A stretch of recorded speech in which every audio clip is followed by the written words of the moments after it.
আমার ভাইকে আমি রেখে এসেছিলাম, ছোট ভাইকে। আমি যখন এই দেশে আসি, আমার সুস্থ মাকে আমি রেখে এসেছিলাম।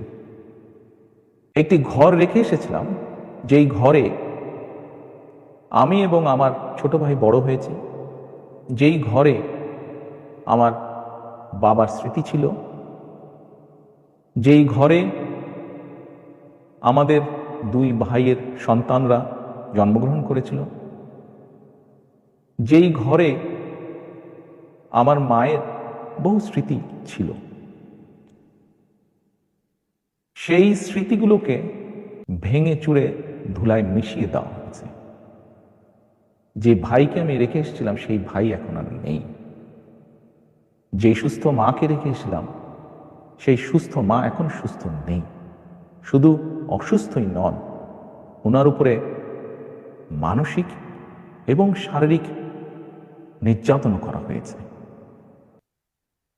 আমি আমার পরিবারের যে কাহিনী আপনাদের সামনে তুলে ধরলাম, এটিকে আপনারা কাহিনী বলুন বা সংগ্রাম বলুন, যেটাই বলুন না কেন, এটি শুধু আমার কাহিনী না বা আমার পরিবারের কাহিনী না।